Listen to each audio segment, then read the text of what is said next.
Good morning, I'm Angelo Castro III. I'm Angela, and we are the Castros. We bring you the news. And the views that make you think. Sometimes we agree. Sometimes we don't. This is News and Views. And here are today's headlines.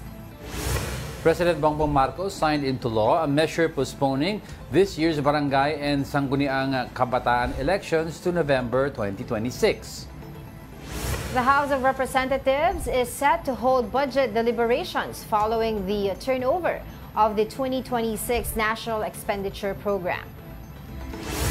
The lower house has started its inquiry over unfinished dredging projects in Metro Manila's rivers and waterways. Senator Robin Padilla is pushing to lower the age of criminal responsibility to 10 for children accused of heinous offenses.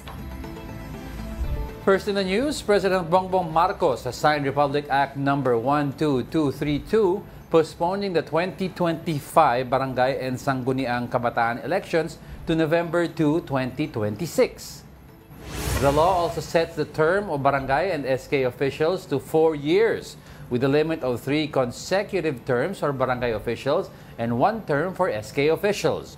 Winners of the next elections will assume office on December 1, 2026.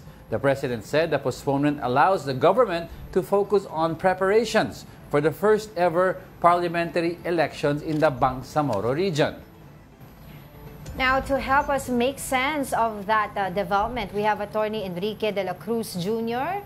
joining us today via Zoom. Magandang umaga po sa inyo, Attorney. Thanks for joining us.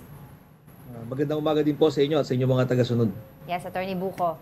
Yes, Attorney, help us understand ano magiging impact nito overall sa pag-sign into law nitong ni Presidente Marcos ng yung pag-amend or pag-iba sa barangay elections. Ibig po sabihin ay hindi natuloy ang halalan na dapat ay nakaschedule ngayong December 2025. No? It is now postponed to November 2026. So effectively, humaba yung termino ng mga kasalukuyang nakaupo bilang mga barangay officials. But what can you say also about the some election watchdogs are saying na hindi tama ito because yung number of registered voters lamang para dito sa barangay SK elections composed of 2.7 million already, meaning gusto na ng mga tao na magkaroon ng eleksyon. So what legal implication would that be by signing this law? You have to understand that there was a recent Supreme Court decision. Right. Previously, I think a year ago, the Supreme Court nullified a previously passed law which postponed the previous barangay election. Yeah. Sinabi ng Korte Suprema sa desisyon na yon na hindi basta-basta pwedeng i-extend. No, hindi po pwedeng arbitrary ang pag-extend ng termino ng mga barangay. Meron silang binigay na pamantayan. The Supreme Court laid down several guidelines. And whether or not the new law is valid or not, or constitutional or not, will depend on how the Supreme Court will assess whether this law complies with the guidelines set by the Supreme Court in the previous decision. Attorney, yung itong law na dato signed, no, may mga, I can't quite remember it, pero may mga nagsasabi, may sinasagasaan daw siyang current provision sa loob ng Constitution if the Supreme Court were to interpret it as such? Hindi naman po. Wala naman pong specific provision. No? Dahil sa Constitution po nakalagay, may term limit lahat ng official ng local government except barangay. So, ibig sabihin, every 3 years, dapat nag-election tayo sa mayor, vice mayor, konsihal, governor.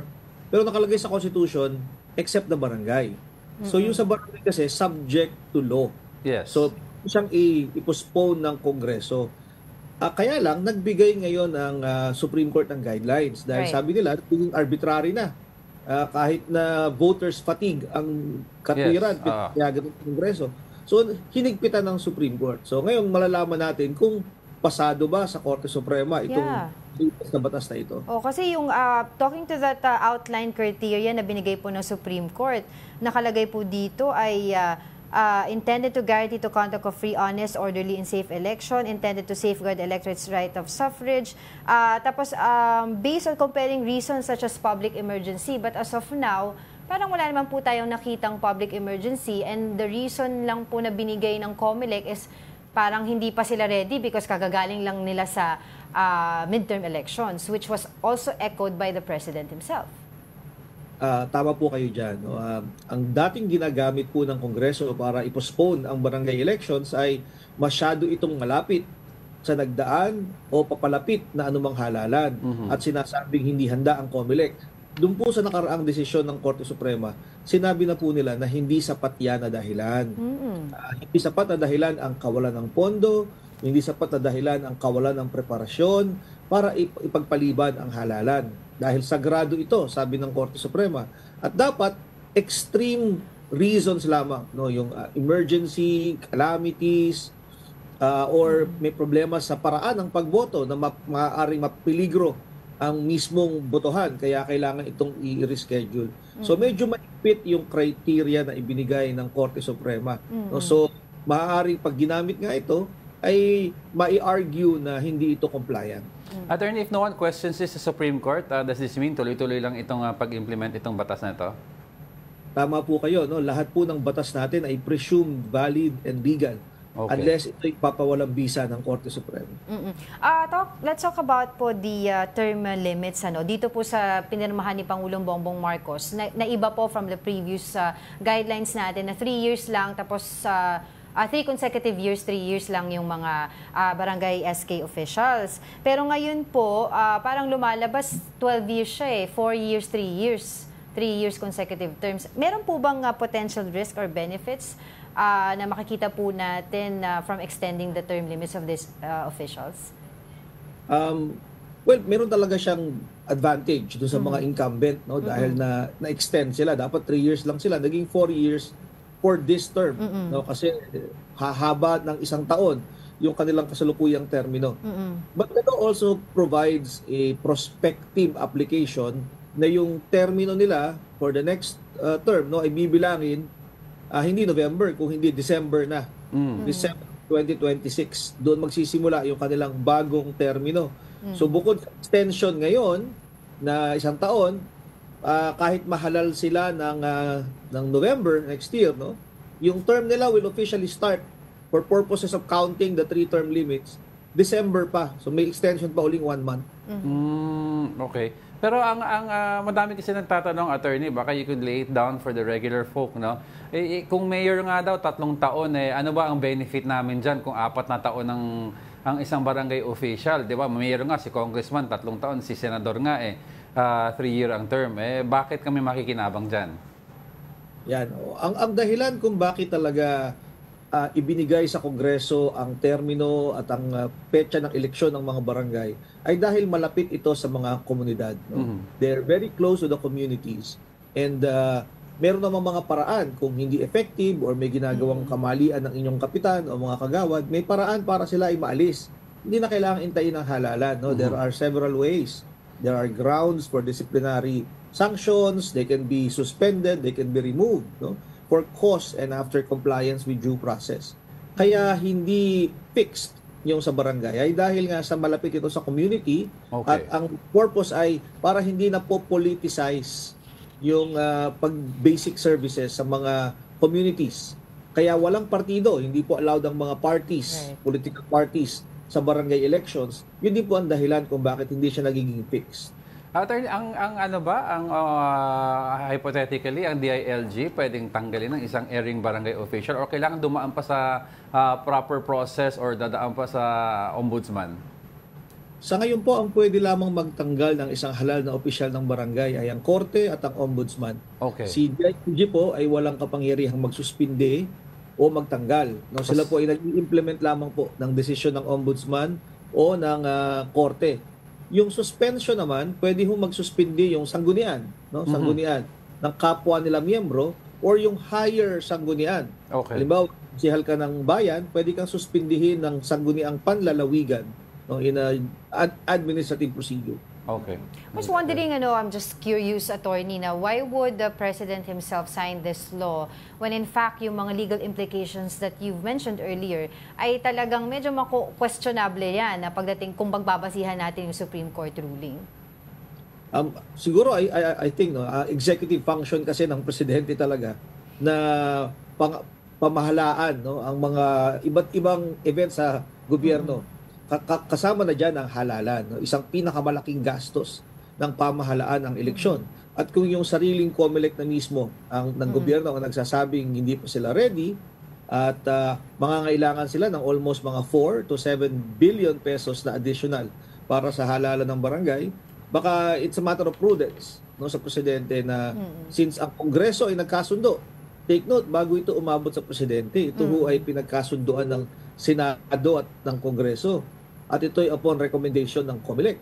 So kung sila po lahat ay nagkakasundo, siguro po ito was a part of the President's prerogative na pagtibayin yung kanyang yung panukalang batas. Yeah. Attorney, yung budget concerns also, alam na, inexplain naman ng COMELEC yan na medyong dikit nga. So medyong may mabigat sa budget if it were to be held simultaneously. But if I were or somebody were to question this sa Supreme Court and you cite a budget concern, do you think pwedeng i-interpret ito as maybe an emergency because malaki ang kakainin sa pondo? Pwede ho. I think yan po ang i-argue ng government that the recent floodings, the recent calamities has contributed to a depletion of funds. So I think i-argue po nila yan along those lines na conducting the elections now will require billions of pesos that we do not have, and this will constitute similar to a situation of an emergency. So itong itong last floodings na naranasan natin na nag-declare ibang cities ng state of emergency, that could be used as part of the argument. Pwede po. Tama po kayo. Okay. Pero kasi speaking of budget, 'di ba po, meron naman na, although sabi nga nila it's not enough, pero may mga naka-allocate naman na budget diyan for the BSKE election. In fact, kaya nga nagkaroon pa rin ng mga registration of voters until masign itong law. So what happens now to that allocated budget? Okay. You have to understand na hindi porket naka-allocate, it is already available. Right. Yung pera po kasi pagka in-allocate natin, last year pa yon, no? Last year pa nila pinaghandaan yung eleksyon. Pero yung pera hindi naman dumarating ng January. Ang pera dumarating quarterly, depende sa koleksyon ng pamahalaan. That's right. At dahil nga sa hindi ito nakolekta, maaaring hindi pa ito available, kaya itinuturing nila itong emergency or kawalan ng pondo dahil wala pang aktual na pumapasok.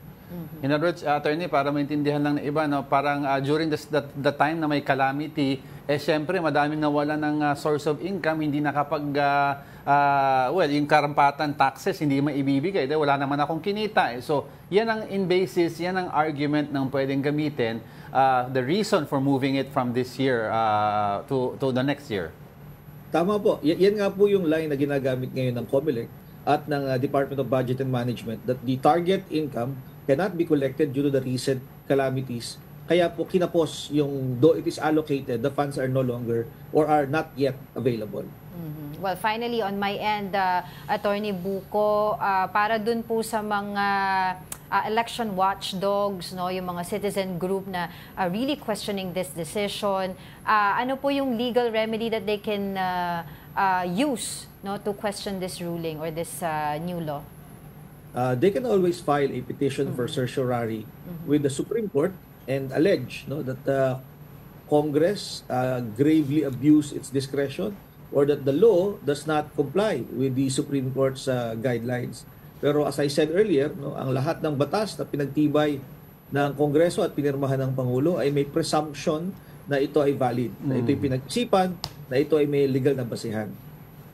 Alright, on that note, maraming salamat po sa inyong oras. That was Attorney Enrique Buko de la Cruz Jr. Thank you so much for your time. Now, the Department of Budget and Management has formally submitted the 6.793 trillion peso 2026 National Expenditure Program to Congress. Here's the report. The ball is now in Congress's court after the Department of Budget and Management formally handed over the 6.793 trillion pesos 2026 National Expenditure Program. The Department of Education will once again get the largest share at 928.5 billion pesos. Next is the Department of Public Works and Highways, despite being mired in controversy over allegedly failed flood control projects, followed by the Department of Health.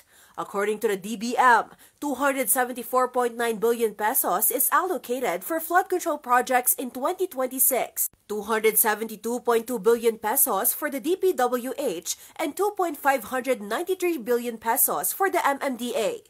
PhilHealth, which received zero subsidy this year, will get 53.3 billion pesos next year under the DOH budget. However, the Ayuda sa Kapos ang Kita program or AKAP will get zero funding for 2026, despite House Speaker Martin Romualdez's strong push for it last year. Wala po yung AKAP sa budget ng DSWD for next year. May natitira pa pong pondo for 2025 and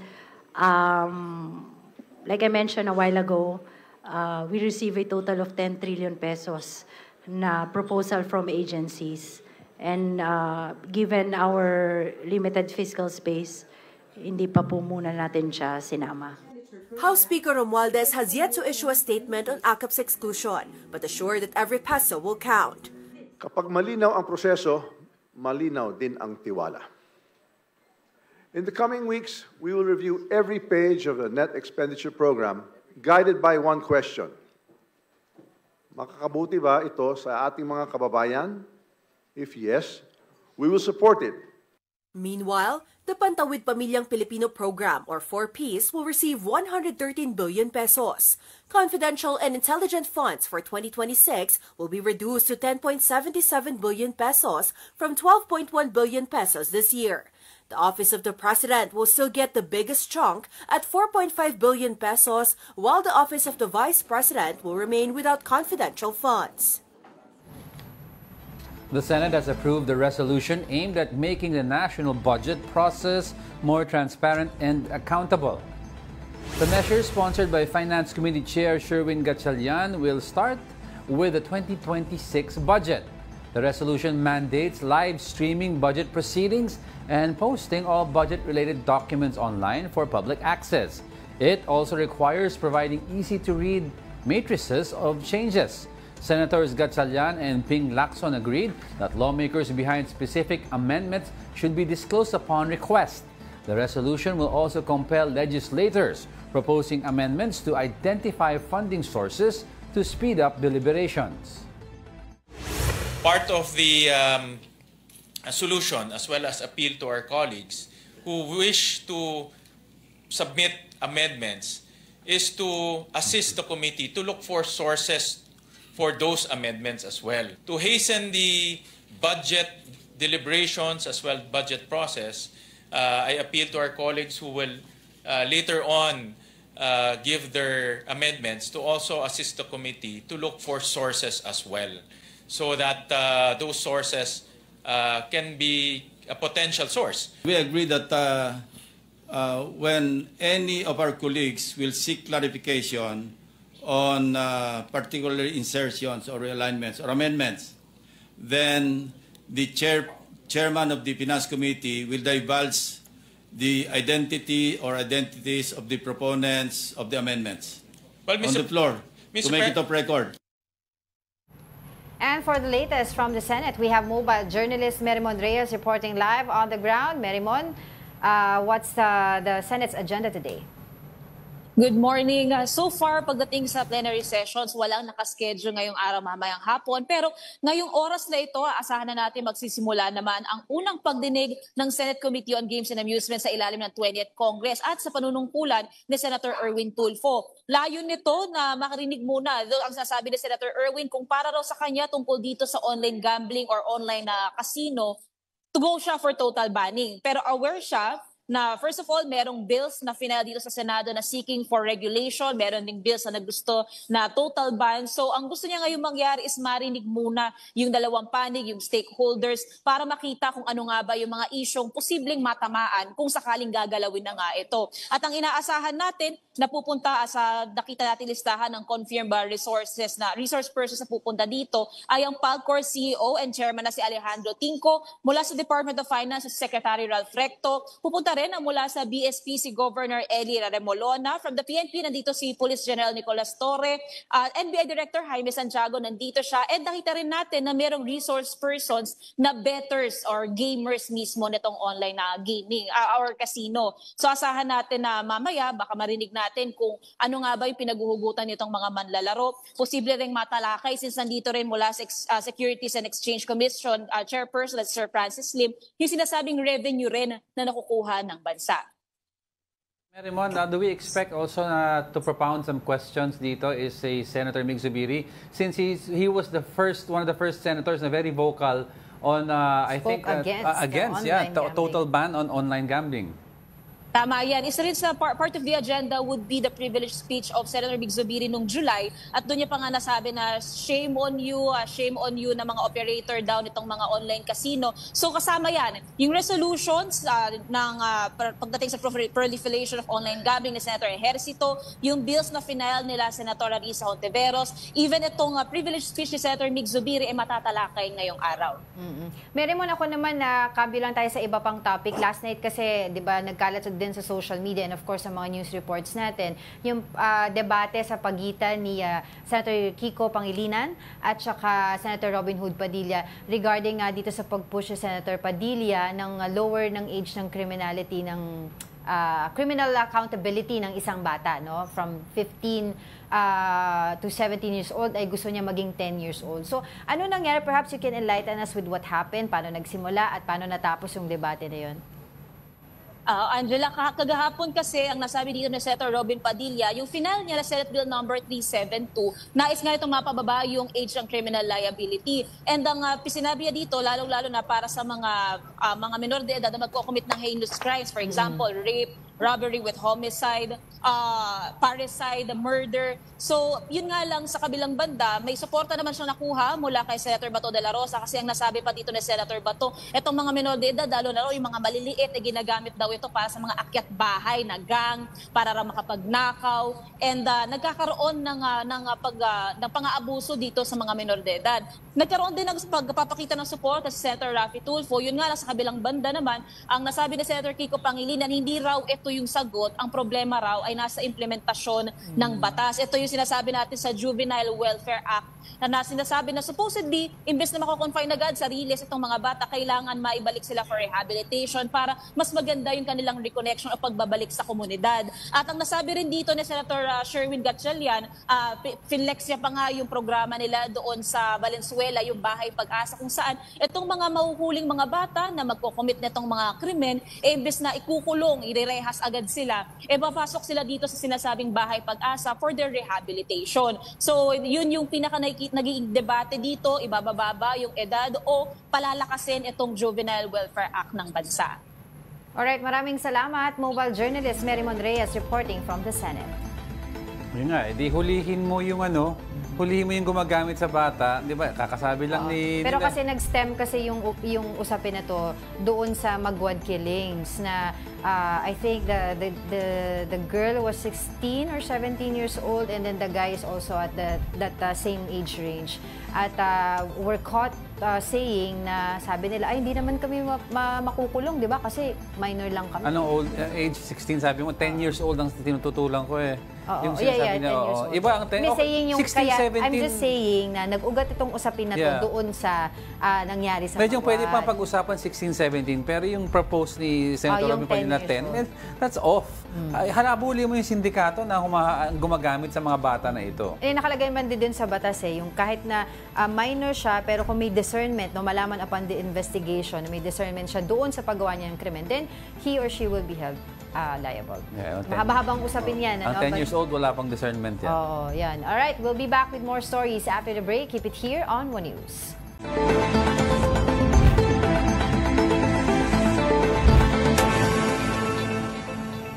Good morning. You're still watching News and Views here on One News. The Senate Committee on Games and Amusement has started its inquiry into the ill effects of online gambling in the country. Let's listen in. Naman sa Pigo, ang masama, Pilipino mismo ang biktima at kawawa ngayon, unlike sa Pogo, mga Chinese at foreigners po ang biktima. Mas mahalaga ba ang bilyong-bilyong pisong kita kaysa sa pagkawasak ng maraming pamilyang Pilipino. Pagkasibak sa trabaho ng mga manggagawa o mga estudyante na tumigil sa pag-aaral. At ang pinakamasaklap at higit na hindi katanggap-tanggap ay ang pagkitil ng sariling buhay dahil sa sugal na pinapayagan po ng pamahalaan. DICT, you control our country's digital infrastructure. Yet these online gambling platforms continue to operate freely. Their servers running and their payment systems working uninterrupted. Where is the digital protection our people deserve? Paano napabayaan at lumaki ng ganito? Bakit kayo nagiging kasangkapan pa ng mga online gambling companies para wasakin ang buhay ng marami-rami nating kababayan? Bakit? To our law enforcement agencies, how many times have we seen raids announced only for these illegal operators to pop up again the next week, the next month, sometimes in the very same location? These people see this pattern, or the people see this pattern, and they are beginning to suspect, kulang lang ba kayo sa aksyon o meron kayong pinoprotektahan? Ano po ba ang kasagutan kung bakit hindi masugpo-sugpo ang illegal online gambling kasama na po ang online sabong? Bakit? Ladies and gentlemen, the truth is harsh, but it must be spoken as long as online gambling exists. We are breeding the next generation of addicts, debtors, and broken families. No amount of tax revenue can justify this human cost. Bilyon-bilyon man ang kitain po ng ating bayan mula sa online gambling, ngunit kung ang katumbas naman ito ay pagkakawatak-watak ng mga pamilya at wasak na kinabukasan ng mga kabataan, wala rin po itong saysay. Right now, we face two policy paths: a complete ban on all forms of online gambling or stricter and more effective regulation. Kung ako lamang po ang tatanungin, I stand firm on this. We must shut it down completely. Ban it, criminalize it, block every platform, seize every server, and prosecute not only the operators but also the enablers in government and in the private sector who profit from this misery. Nevertheless, as the chairperson of this panel, I will... Well, yan ang statement, opening statement ni Senator Erwin Tulfo. Medyo the way yung tono niya is yung galit niya sa online gambling. Yeah. It's not clear lang kasi medyo yung statement niya is going back and forth between illegal and legal. But his personal stance as a whole is ayaw niya ng gambling.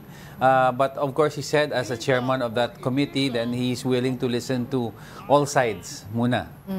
So we'll be expecting, tulad ng sinabi din kanina ni Mary Mon, several resource persons to give us information about this, diba? We will see also if Senator Mig Zubiri will be there to talk about online gambling because like what you've said earlier also, siya yung unang-unang mga isa sa mga very first with a privileged speech. Saying na dapat daw total ban na lang. But according to Senator Sherwin Gatchalian naman, on the other hand, sinasabi niya, what if gawing illegal ito, baka mas lalong dumami yung mga, kung i-total ban ito, baka mas lalong dumami daw yung mga illegal gambling. So mas maganda daw i-regulate na lang. So we will see what's going to happen in that Senate hearing. Oo, kasi may House version pa yan. But, Speaking of the House, the House of Representatives has started its inquiry to identify anomalous flood control projects nationwide. Here's the report. The House of Representatives held a briefing on infrastructure projects in the country on Wednesday. Bicol Saro Representative Terry Ridon, chair of the House Committee on Public Accounts, said their primary goal is to first identify anomalous flood control projects. Citing a 2023 report, Ridon said that the DPWH failed to implement over 3,000 locally funded projects worth more than 131 billion pesos due to inadequate planning, supervision, and monitoring.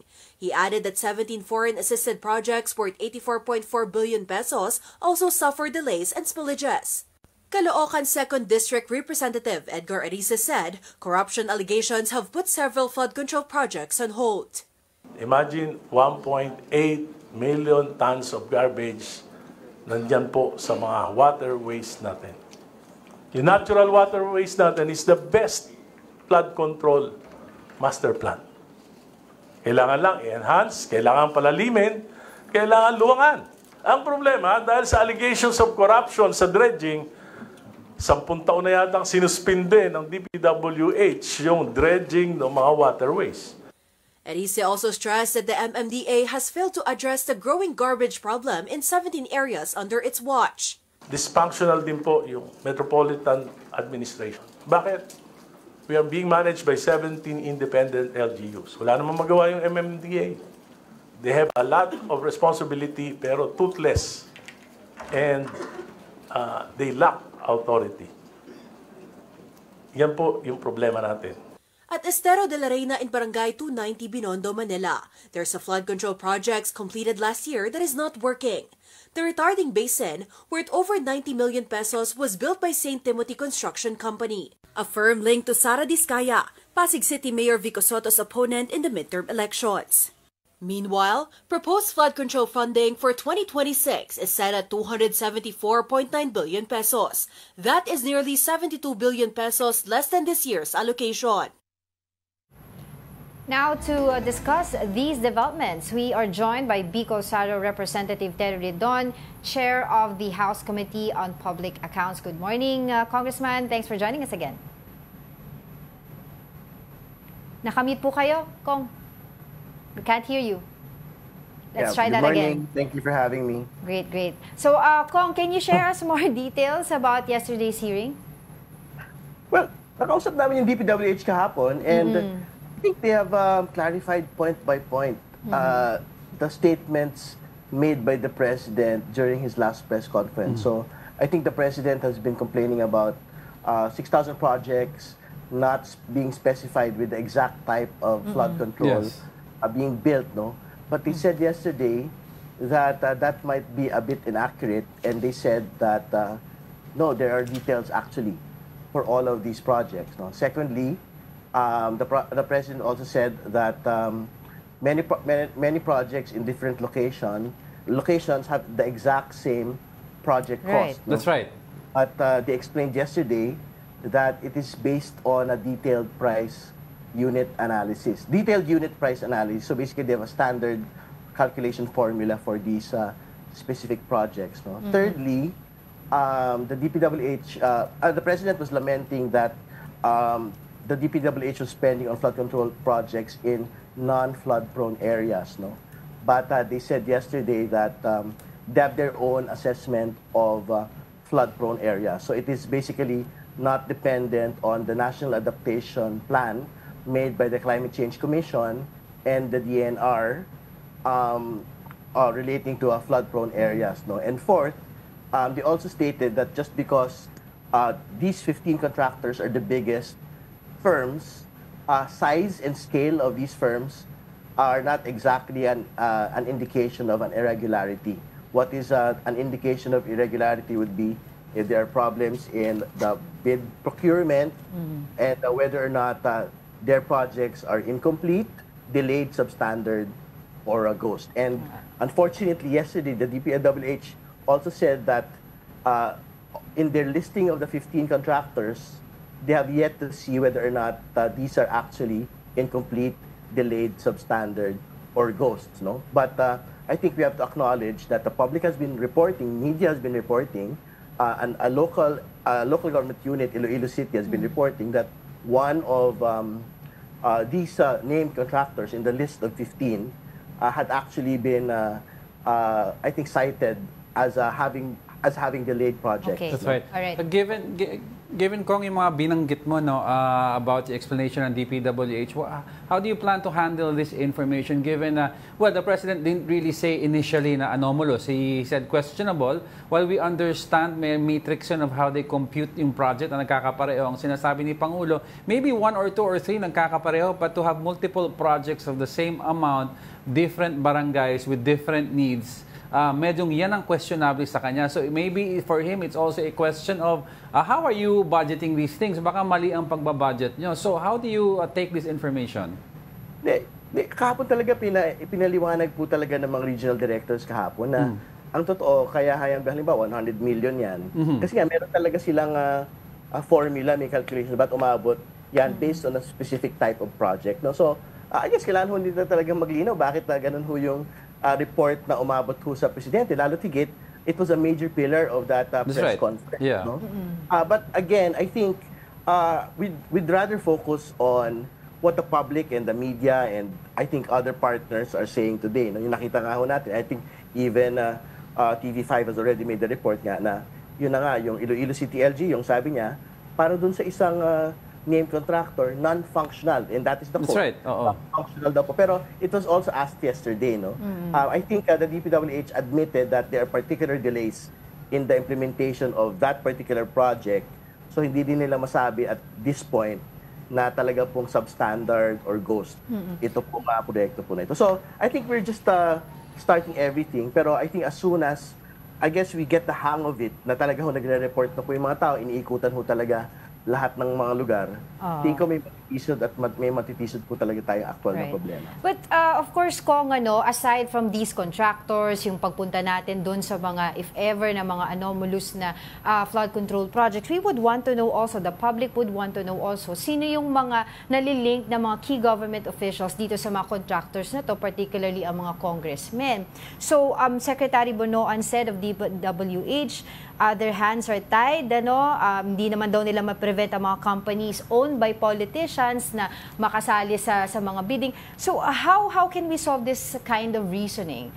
We all know naman that, di ba, parang ethical, for an example po si Congressman Zaldico, isa sa po siya sa mga nalilink dito sa yung SunWest na contractor, no? Even though they're saying na nag-divest na siya ng 2019, ang dami pa po nagsasabi na may hand pa rin siya sa pagdesisyon. But, that's a different topic. So, how can we solve this kind of reasoning po? Well, again, kailangan natin mag-clarify. Merong constitutional prohibition sa mga members of Congress, so congressmen and senators, na magkaroon po ng hand sa any contract in government. At pangalawa, yung ating pong anti-graft laws, meron pong prohibition sa mga kamag-anak po ng mga government officials, kasama po yung mga kongresista, na makialam sa mga kontrata within the third degree of consanguinity. No? So yan po yung dalawang prohibitions po sa mga members of Congress, senators, and congressmen. No? So I think yan po yung una natin dapat tiyakin. At yan kasi yung pagbabatayan po kung sino po yung dapat siya sa atin ng mga miyembro po ng Kongreso. So, syempre, tama po yung binanggit nyo, kasama po sa mga nalilink po dyan, si Congressman Zaldico, and tama rin po yung binanggit nyo na I think nag-divest na po siya as early as 2019. So, very important ho, ang trigger po talaga sa lahat ng ito. Again, like what what DPWH stated yesterday, yung fact of size or fact of scale na malalaking mga kontratista po ito doesn't mean na there is an irregularity. Magkakaroon po ng irregularity na kapag malaki ka man o maliit ka, nagkaroon ka ng substandard project, incomplete project, delayed project, or at worst, ghost project. So, maasahan po ba namin itong mga 15 contractors na to ay maimbitahan po in one of your hearings as well as the congressman din na nai-involve dito? I think that is the commitment of the future Tri-Committee pagka talaga nailatag na po natin ito. Pagka talaga named sila in a particular anomalous transaction, incomplete, delayed, substandard, ghost, no? Talagang mapapatawag po sila para po magpaliwanag. Kasama po, yung pong mga nililink din po siyempre ng mga politiko sa mga kontrata po na ito. Kong, ito sa topic yung kay Mayor Benjamin Magalong about yung pass-through taxes na supposedly na pag hindi ka daw back ng isang congressman at may bagong kontratista na papasok, may babayaran ka daw na certain pass-through tax, which umabot na po kay Palace Press Officer Claire Castro, and I think they're trying to bridge the communication lines between Mayor Magalong and President Marcos, which is sa side ng Malacanang, it's worth daw to take a look at this ongoing accusation si Mayor Magalong. Ano po ang tugon nyo dito? Are you going to take a look at this? Well, again, and we'd like to reiterate it, it has been, I think, more than 3 weeks, no? And I think more than a month na parang binabanggit na ho niya na meron siyang 67 lawmakers, contractors in his list. No? We're still waiting for that list, actually. Okay. And previously, we stated that we are open to inviting him to Congress and to make his presentation. But he will be compelled to actually make that list public under oath in that presentation. So you have invited na po si Mayor Magalong? No, we haven't kasi we have to formalize the tri-committee first. No? But Pero you will invite? We are open to inviting him, no? But he has to state that particular 67 list. Kasi it's a very specific list eh. Yeah. Na sinasabi ho niya in so many public fora. And we want to subject it to actual scrutiny under oath. Given, kung sino ba, para mabigyan ng pagkakataon din po itong mga taong ito na ipatanggol din po yung kanila pong mga sarili. So kung given na hindi pa, well, these are all accusations at this point, ay lalabas nyo po yung names or under executive session muna pending na wala pang solid evidence? Hindi, ilabas niya. I think the burden of proof is on the accuser. No? Okay. So the burden of proof is on Mayor Magalong, and we will invite him even if he basically labeled the congressional probe as a moro-moro. Hindi ba? Yes. Para, sige, okay, you can call it whatever you want to call it, but we will still invite you, provided that you actually give that actual list of 67 legislators, congressmen, and state it under oath. Pero what do you have to say po, Congressman, dun sa mga tao nagsasabi na kayo, iimbestigahan nyo yung mga sarili ninyo. And in fact, majority leader Congressman Sandro Marcos has already stated na open naman siya na magkaroon ng independent body na mag-investigate dito, not the Congress itself. Well, sumasalubong ho tayo dun sa binabanggit po niya Majority Leader Sandro Marcos. Ang totoo, pagka ho napangalanan po ang isang legislator, the House Tri-Committee can actually recuse itself and defer this particular concern to a third-party probe. No? Pwede ho natin gawin yan. Pero again, we have to be very clear, pagka naman ho hindi involved yung pong mga legislators, I think the Tri-Committee should still have actual jurisdiction. Kasi hindi naman ho lahat ng mga anomalous contracts, meron pong supposedly kasabwat po ng mga legislators, senador man yan, o kongresista. Kung I'd like to clarify things also kasi of course si President Marcos, this all stemmed from his dismay sa nangyaring baha. While he did not really directly say anomalous, ang question ko is, tanong ng marami, since your committee is going to tackle this in aid of legislation, are you also going to take a look at, aside from yung anomalous supposedly ways of conducting yung budget, more efficient ways of implementing projects? Kasi I think that's what the President is also saying. There must be more efficient ways of implementing projects aside from yung sinasabi niyang subjecting it to public scrutiny. Well, yung isa dun sa talagang gusto ho nating mangyari dito, lahat po dapat ng mga flood control, actually hindi lang flood control, kundi lahat po ng mga infra projects, whether National Expenditure Program originated, ibig sabihin, proposed by the President, or Congressional Initiative originated infrastructure proposed by senators and congressmen, kailangan po bago implement yan, meron pong actual na feasibility studies. No? Yan po yung lament ng ating pong DPWH Secretary. Sabi niya, pagka daw po congressional initiative ng mga kongresista at mga senador para nga maigsi ho yung panahon nila para po magkaroon ng actual na pag-aaral dito. No? So, ako, ang pagtingin ko, wala namang problema magkaroon ng congressional initiatives for whatever, for infrastructure or for social services, provided na malinaw po yung pag-aaral kung bakit ho natin na ginagawa ang mga bagay po na ito. And lastly, very quick na lang po, Kong, basically the Congress agrees with the calls na magkaroon ng third-party investigation for these projects. May nakita na po ba tayo na po pwede? Sino ba yung po pwedeng mag-investigate nito, yung third party natin? Well, I think we will leave it to the President. No? So, to make this determination, ang sabi naman po Majority Leader Sandro Marcos already stated that the executive has the prerogative kasi syempre sa kanila po talaga sinasubmit ito pong list ng DPWH. So we will leave it to him if he wants to have an independent probe on the matter, particularly if these anomalous contracts actually involve legislators. All right, thank you for your time, Bicol Saro, Representative Terry Ridon, Chair of the House Committee on Public Accounts, for joining us. Maraming salamat. Magandang umaga. Now, in other news, a Chinese fighter jet closely tailed a Philippine Coast Guard Cessna Caravan conducting an aerial patrol over Scarborough Shoal. Gio Robles with the report. On board Philippine Coast Guard Cessna Caravan aircraft, News 5 joined the PCG's aerial patrol to Bajo de Masinloc. It just took less than a half hour, and we're right there, 1,000 feet above the vast West Philippine Sea. PCG's mission is to look for the Chinese Coast Guard vessel that got wrecked after it slammed its sister ship from the People's Liberation Army.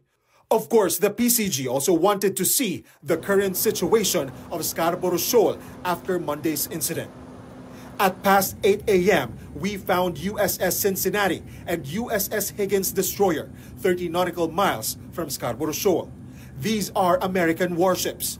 Even at a distance, we could hear how Chinese Navy 568 tried to get them to leave the area. In so many words, Beijing's PLA said they drove the Americans away. PLA Southern Theater Command insisted USS Higgins destroyer entered without China's permission. But PCG said the U.S. ships were actually conducting freedom of navigation operations over what's clearly part of the West Philippine Sea. But China's everywhere in this part of the sea. We saw about a dozen CCG and militia ships freely roaming the area. In a short while, we arrived at Bajo de Masinloc. But suddenly, a Chinese fighter jet appeared. Shenyang J-15 approached the PCG aircraft at around 200 to 500 feet and repeatedly did dangerous maneuvers. What makes it more dangerous is that gumagalaw kasi siya. Sometimes it transfers to the left side of the aircraft, sometimes it goes above, sometimes it's on the right side of the aircraft, minsan nasa ilalim din. But the mere fact that the jet fighter is doing such drastic maneuvering without following a safe path, I think that made it more dangerous. At this point, Chinese warship 553 repeatedly blasted radio challenges to our aircraft.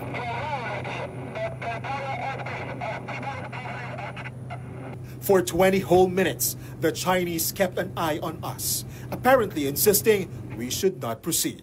Our pilot had to make the difficult decision to turn around and leave Bajo de Masinloc for now. One thing is clear, no? Every time we conduct an MDA flight over BDM, they're also harassing and endangering the safety of the Coast Guard aircraft. Well, so far this year, this is the first time that we saw jet fighter intercepting a routine MDA flight being conducted by the Philippine Coast Guard. For this mission, the PCG did not accomplish what it came to Bajo de Masinloc for, locate the damaged CCG vessel from Monday's collision. But Manila's Coast Guard explained it could be the vessel had already been towed for repairs. For News 5, Gio Robles, We Are One News. And now let's check the situation over at the House of Representatives with mobile journalist Amy Atienza. Hey, Amy, tell us what's happening there. Yes, good morning, Angela Diego. Right now in the House of Representatives, kalmado pa naman yung sitwasyon. Pero kanina nga ay nagkaroon din ng closed doors meeting ang Committee on Appropriations. At kung maalala din natin kahapon, no, nagkaroon nga ng budget turnover at isang malaking usapin dito sa budget turnover sa Kongreso ay yung sa AKAP, yung zero funding para sa AKAP ng Department of Social Welfare and Development to. At nakapanayam nga ng ilang media itong si Representative at si House Appropriations Chair Mika Suwansing. At yun nga nasabi niya na ongoing pa yung magiging discussion ng Committee on Appropriations pati na rin ng ilang miyembro ng Kamara patungkol nga dito sa zero funding ng AKAP. Ang naging dahilan din kasi ayon sa isinagawa nga press conference kahapon kaya daw zero ay dahil daw may remaining funds pa from 2025 kaya naman patuloy lang din naman daw ang pagpo-provide nito sa mga beneficiaries, lalong-lalo na nga dun sa mga minimum wage earners, no? And actually, nasabi din ni Representative Suwansing na nakikita naman daw ng House of Representatives yung value ng AKAP, lalo na nga sa mga beneficiaries nito. Kaya titingnan nila, papag-usapan nila at bibigyan ng diskusyon itong zero funding nga para sa AKAP. Angela, Diego? Alright, Amy, tanong ko lang doon sa issue pa rin ng flood control projects. Nalilink nga dito si Congressman Zaldico. Meron na ba siyang pahayag tungkol dito? May mga nakausap na ba siyang mga congressman regarding this? Well, kahapon nga, no, Angela, ine-expect kasi natin na dadalo din si Representative Zaldico patungkol dito. Pero so far, wala pa tayong naririnig, no, tungkol nga sa kanyang magiging statement dun nga sa pagkalink niya dun sa mga flood control projects ng DPWH dahil nga isa din siya sa mga kontratista, no. Pero yun, magkakaroon pa naman panigurado ng more hearings patungkol dito dahil kahapon din na pag-usapan. Actually, parang na-question din dito yung mga skyway din na binubuo nga sa may area ng Las Piñas. So tuloy-tuloy yung magiging discussions dito at nagkaroon nga rin kasi ng statement si House Majority Leader Sandro Marcos na wag nga daw madaliin yung ganitong mga klaseng talakayan dahil marami pa naman ang oras at kung babalikan din naman talaga natin, talagang hindi pa naman mag-a-adjourn dito agad sa House by October pa, hindi katulad last year na September pa lang ay nag-adjourn na yung mga committee meetings, pati na rin yung mga sessions dahil nga election year siya. Pero ngayon, mas marami ng oras yung Kamara para mapagdiskusyonan yung ganitong klase ng mga problema o mga issue. At yun nga, patuloy lang din naman na pag-uusapan yung mga flood control projects, pumping stations, pati yung mga dams na mayroon sa iba't ibang lugar dito sa bansa. Right. Well, we'll be expecting din nga pala, no, dito sa kanilang budget deliberation yung live streaming na pinangako nila. Diba? Okay. Alright, sige, Diego. Okay. Naalala ko lang eh. Thank you for the updates, mobile journalist Amy Atienza. Don't go away because we're not done yet. Stay with us.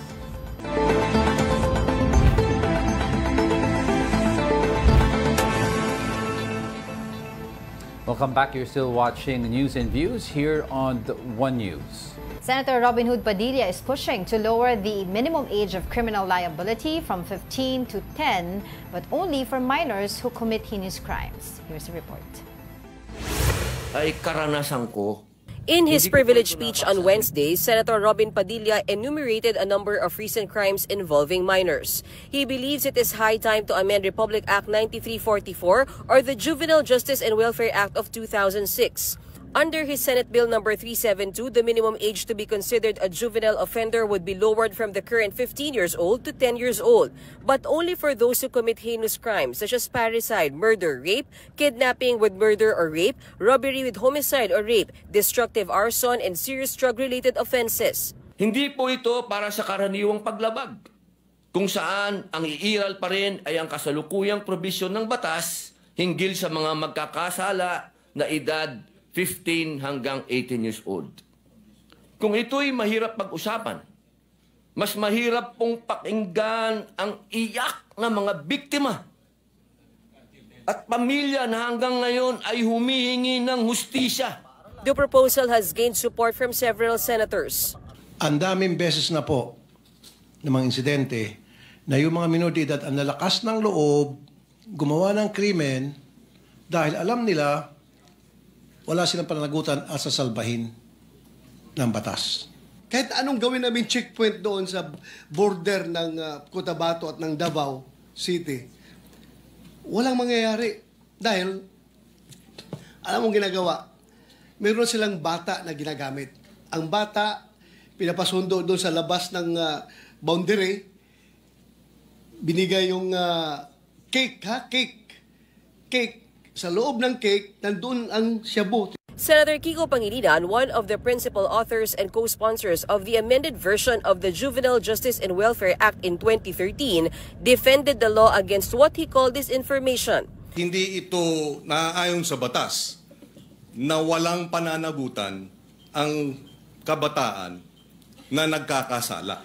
Hindi rin tama na ang nagkasala sa batas na menor de edad ay dapat pakawalan. Hindi rin tama na kapag ikaw ay below 15 at up to 9 years old at ikaw ay nagkasala, ay dapat kang pakawalan. Pangilinan stressed that authorities should focus on going after syndicates exploiting minors from criminal activities. The measure is set to be referred to the Senate Committee on Justice and Human Rights for further scrutiny. Reporting for News 5, Mean Los Baños, we are One News. The Land Transportation Office has begun distributing license plates, ending years of waiting for vehicle owners nationwide. Para bigyan ng mukha ang balita, Mobile Journal Evan Tarinque.